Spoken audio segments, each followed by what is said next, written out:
ओम शांति। 18 अगस्त 2021 बाबा के आज के महावाक्य हैं। बाबा समझाते, मीठे बच्चे, पर चिंतन छोड़ अपना कल्याण करो। तुम सोने जैसा बनकर औरों को रास्ता बताओ। बाबा कहते पर चिंतन छोड़ना है, क्योंकि पर चिंतन पतन की जड़ है। तो बाबा कहते यदि अपना कल्याण करना है तो हमें स्वचिंतन करना होगा। खुद सोने जैसा बनकर, प्योर बनकर, पावन बनकर औरों को भी पावन बनने का रास्ता बताना है। प्रश्न है, अशरीरी बनने का अभ्यास जो सदा करते रहते, उनकी मुख्य निशानी सुनाओ। बाबा कहते वे हठ से अपनी कर्मेंद्रियों को वश नहीं करते, लेकिन उनकी कर्मेंद्रियां स्वतः शीतल हो जाती हैं। हम आत्मा भाई भाई हैं, ये स्मृति स्वतः रहती है। देह अभिमान छूटता जाता है, नाम रूप का नशा खत्म होता जाता है, दूसरों की याद नहीं आती है। तो बाबा कहते जो अशरीरी बनने का अच्छा अभ्यास करते हैं, उनकी कर्म इंद्रियाँ स्वतः ही शीतल होंगी, चलायमान नहीं होगी। कर्म इंद्रियों की कोई चंचलता उन्हें तंग नहीं करेगी। आत्मिक दृष्टि होगी, आत्मिक स्मृति रहेगी, नाम रूप का नशा खत्म हो जाएगा और दूसरों की याद नहीं आएगी, सिवाय एक बाबा के और कोई याद नहीं होगा। गीत है, तू प्यार का सागर है। ओम शांति। ये कोई सिर्फ प्यार का सागर नहीं, ज्ञान का सागर है। ज्ञान और अज्ञान, ज्ञान को दिन, अज्ञान को रात कहा जाता है। ज्ञान अक्षर ही अच्छा है, अज्ञान अक्षर बुरा है। आधा कल्प है ज्ञान की प्रालब्ध, आधा कल्प है अज्ञान की प्रालब्ध। अज्ञान की प्रालब्ध है दुख, ज्ञान की प्रालब्ध है सुख। ये तो बहुत सहज समझने की बातें हैं। दिन है ज्ञान, रात है अज्ञान, ये भी किसी को पता नहीं है। ज्ञान किसको कहा जाता है, अज्ञान किसको कहा जाता है, ये बेहद की बातें हैं। बाबा कहते ज्ञानी कौन, अज्ञानी कौन, ज्ञान किसे कहेंगे, अज्ञान किसे कहेंगे, दुनिया में ये भी बाबा कहते किसी को पता नहीं है। तुम सबको समझाते हो ज्ञान क्या है, भक्ति क्या है। ज्ञान से तुम पूज्य बन रहे हो। जब पूज्य बन जाते हो तो पूजा की सामग्री को जान जाते हो। जो भी मंदिर आदि हैं, तुम जानते हो ये सब यादगार है। उनकी जीवन कहानी क्या है वे तुम जानते हो। बाबा कहते जिनके भी मंदिर बने हुए हैं, उनकी जीवन कहानी केवल हम बच्चे ही जानते हैं। जो पूजा करने जाते हैं वे खुद नहीं जानते। पूजा को भक्ति कहा जाता है। भगवान को भक्तों से मिलना है, भक्ति का फल देने के लिए। सो भगवान ही आकर पुजारी से पूज्य बनाते हैं। पूज्य सतयुग में, पुजारी कलयुग में होते हैं। तुम बच्चे जानते हो आज क्या है, कल क्या होना है। विनाश तो ज़रूर होना है, कोई भी समय हो सकता है। तो बाबा रोज़ हमें अलग अलग रीति से ये याद दिलाते हैं, ये दुनिया विनाशी है, ख़त्म हो जाएगी। इस विनाशी दुनिया से दिल नहीं लगानी है। बाबा कहते तैयारी हो रही है, गाया हुआ भी है, अनेक कुदरती आपदाएं होती हैं। ये तो लिख देना चाहिए, गृह युद्ध और कुदरती आपदाएं, उनको कोई ईश्वरीय आपदा नहीं कहेंगे। ये तो ड्रामा की नोंद है, जिसमें नेचुरल कैलामिटीज़ सब आने वाली हैं। विनाश में भी मदद करेंगे। मूसलाधार बरसात पड़ेगी, भूखों मरेंगे, अर्थक्वेक आदि सब आने की है। इन द्वारा ही विनाश होने का है। बच्चे जानते हैं ये तो ज़रूर होने का है, नहीं तो सतयुग में इतने थोड़े मनुष्य कैसे होंगे। ज़रूर इकट्ठा विनाश होगा। बच्चे अच्छी रीति जानते हैं ये सब कपड़े धोए जाएंगे, सब आत्माएं साफ हो जाएंगी, पावन पवित्र हो जाएंगी। कपड़े धोए जाएंगे अर्थात सब आत्माओं को साफ किया जाएगा। तो बाबा कहते सब आत्माएं अपने घर चली जाएंगी। ये बेहद की बड़ी मशीनरी है। गाया जाता है मूत पलीती कपड़ धोए। इन कपड़ों की बात नहीं, ये है शरीर की बात। तो बाबा कहते शरीर छूट जाएगा, आत्माएं प्योर हो जाएंगी तो अपवित्र शरीर में, अपवित्र दुनिया में रह नहीं सकेंगी। इसलिए बाबा कहते आत्माओं को योग बल से धोना है।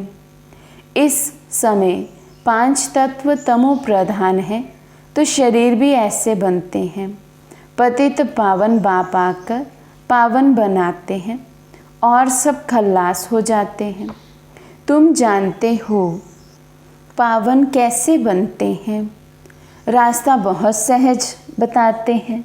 मनुष्य तो कुछ भी नहीं समझते। जहाँ जहाँ भक्ति यज्ञ आदि होते हैं वहाँ जाकर समझाना चाहिए कि जिनकी तुम भक्ति करते हो उनकी बायोग्राफी समझने से ही तुम देवता बन सकते हो। उन्होंने जीवन मुक्ति कैसे पाई सो तो समझो, तो भी जीवन मुक्ति पा सकते हो। मंदिरों में बैठ जीवन कहानी समझाने से अच्छी रीति समझेंगे। तुम अभी बाप से अभी जीवन कहानी सुनते हो। तुम बच्चों को कितनी समझ मिलती है। परम पिता परमात्मा की जीवन कहानी कोई भी नहीं जानते। तो बाबा कहते जो नॉलेज दुनिया में किसी के पास नहीं है तुम बच्चे वो भी जानते हो। परमात्मा की जीवन कहानी दुनिया में कोई नहीं जानते सिवाय हम बच्चों के। सर्वव्यापी कहने से जीवन कहानी थोड़ी हो जाती है। तुम बच्चे अभी परमपिता परमात्मा की जीवन कहानी को जानते हो, यानी आदि मध्य अंत को जानते हो। इस समय को आदि कहेंगे, जबकि बाप आकर पतितों को पावन बनाते हैं। फिर मध्य में भक्ति का पाठ चलता है। बाबा कहते ये समय जो है इसे ही आदि कहेंगे, क्योंकि यहीं से हम सत्युग के संस्कार अपने में भरते हैं, परिवर्तन करते हैं, यहीं से हम आत्माएं पावन बनती हैं। तो इसलिए बाबा कहते आदि यहीं से कहेंगे। बाप कहते हैं इस समय मैं आकर स्थापना करता कराता हूँ, करन करावन हार हूँ। प्रेरणा को करना नहीं कहेंगे। बाबा कहते ऊपर बैठकर प्रेरणा की, किसी की बुद्धि को टच किया, उसको करना थोड़ी कहेंगे। करने के लिए तो इस दुनिया में आना होगा, तभी यहाँ आकर कर्म कर सकेंगे, करके दिखा सकेंगे। बाबा आकर इनकी कर्म इंद्रियों द्वारा करते हैं। इसमें प्रेरणा की बात नहीं। करन करावनहार तो ज़रूर सम्मुख हो कराएंगे ना। प्रेरणा से कुछ भी नहीं हो सकता। आत्मा बिगड़ शरीर कुछ भी नहीं कर सकती है। बहुत कहते हैं ईश्वर ही प्रेरणा से सब कुछ करता है। बाबा आप प्रेरणा करो हमारे पति की बुद्धि ठीक हो जाए। बाप कहते हैं प्रेरणा की तो इसमें बात ही नहीं। बाबा कहते आत्मा का पाठ होगा, बुद्धि को टच होगा, अपने समय प्रमाण आत्मा स्वयं ही परमात्मा से मिलन मनाएगी। बाकी इसमें प्रेरणा आदि की तो कोई बात ही नहीं है। बाबा कहते फिर शिव जयंती क्यों मनाई जाती? प्रेरणा से काम हो तो फिर आए ही क्यों? एक तो ईश्वर क्या चीज़ है ये नहीं जानते, सिर्फ कह देते ईश्वर की प्रेरणा से सब कुछ होता है। निराकार प्रेरणा से कैसे करेंगे? वे तो करन करावन हार है, आकर के रास्ता बताते हैं। कर्म इंद्रियों से मुरली चलाते हैं। जब तक कर्म इंद्रियों का आधार ना लें तब तक मुरली कैसे चलाएं? तो बाबा कहते प्रेरणा की कोई बात नहीं है। बाबा इस सृष्टि पर आते हैं, ब्रह्मा तन का आधार लेते हैं और इन कर्म इंद्रियों को यूज़ कर, अर्थात ब्रह्मा के तन को यूज़ कर फिर मुरली चलाते हैं। बाबा कहते, यदि मैं देह का आधार नहीं लूँ तो मैं मुरली कैसे चलाऊँ।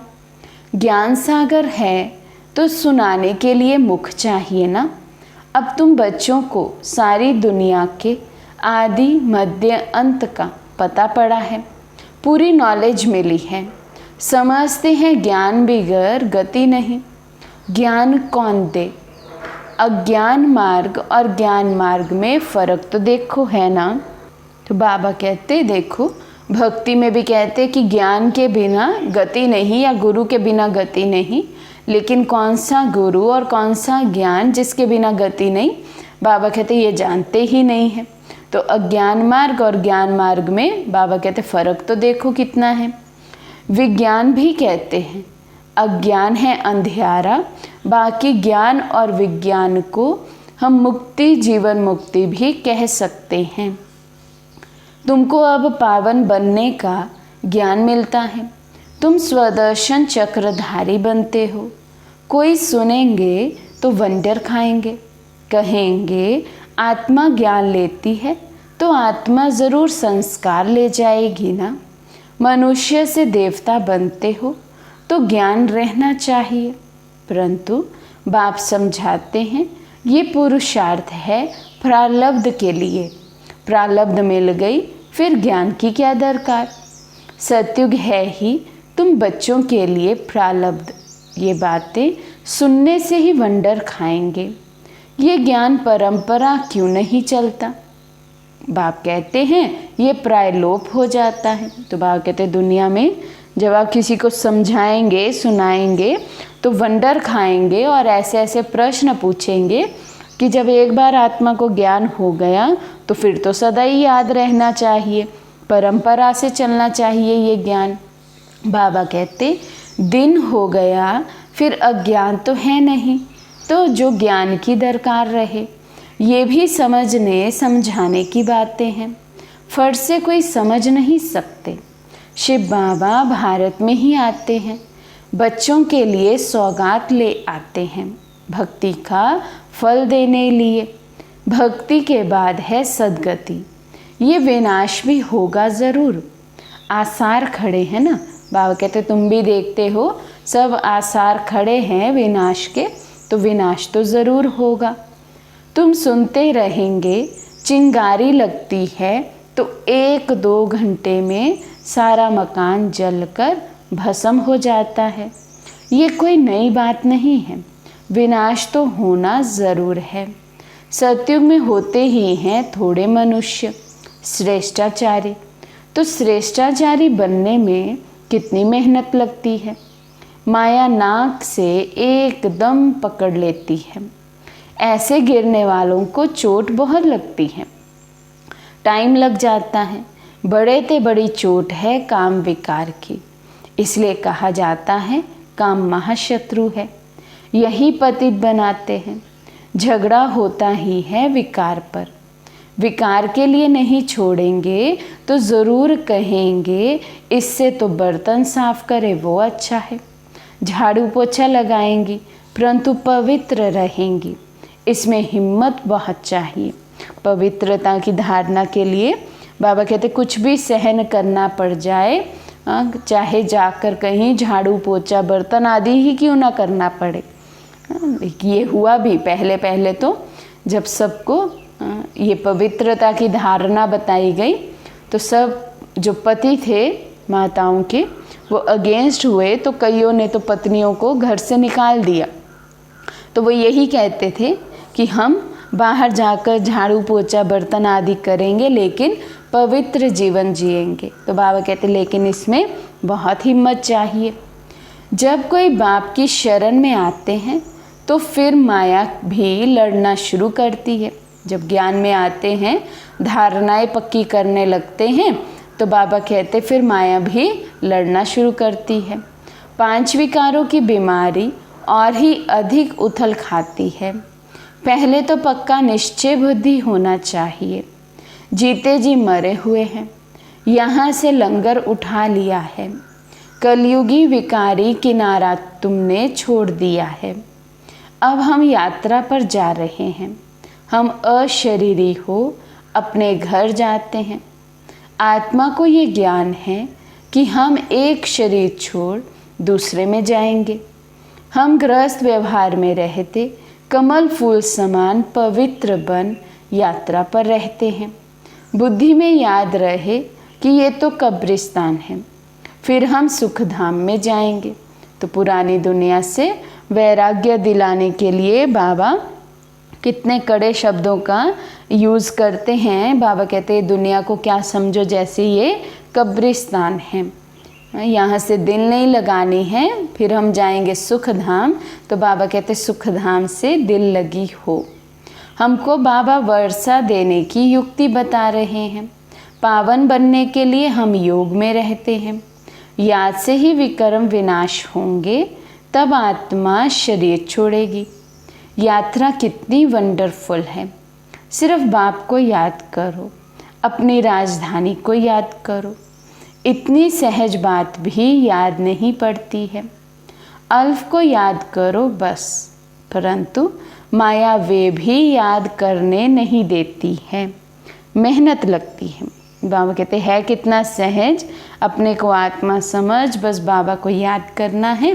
लेकिन बाबा कहते माया इसी में बहुत मेहनत कराती है, भुला देती है बार बार। आत्मा को ज्ञान मिला है, हमारा बाबा आया हुआ है।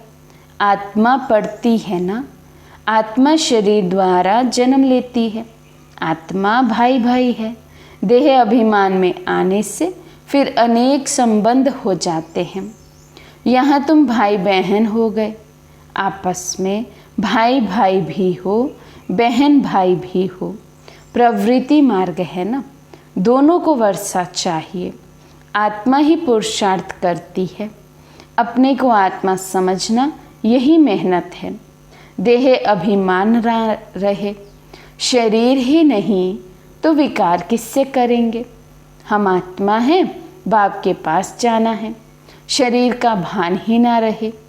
जितना योगी बनते जाएंगे, कर्म इंद्रियां शांत होती जाएंगी। देह अभिमान में आने से कर्म इंद्रियां चंचल होती जाती हैं। आत्मा जानती है हमको प्राप्ति हो रही है। शरीर से अलग होते जाएंगे तो कर्म इंद्रियां शांत होती जाएंगी। सन्यासी लोग दवाई खाकर कर्म इंद्रियों को शांत करते हैं।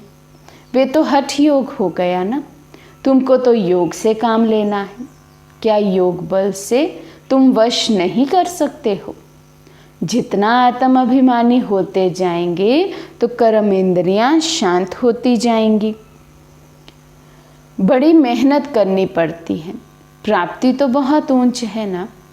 बाप कहते हैं योग बल से तुम विश्व के मालिक बनते हो, कर्म इंद्रियों पर जीत पहनते हो।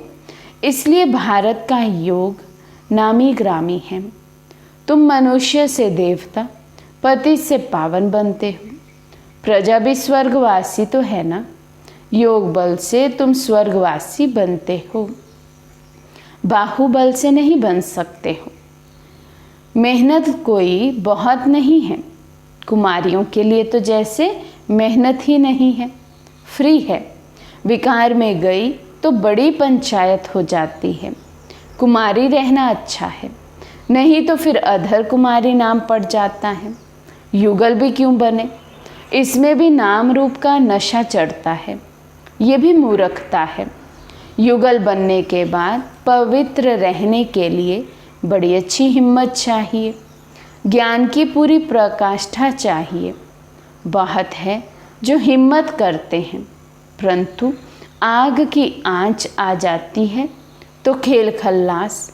इसलिए बाबा कहते हैं कुमारी फिर भी अच्छी है। अधर कुमारी बनने का ख्याल भी क्यों करना चाहिए?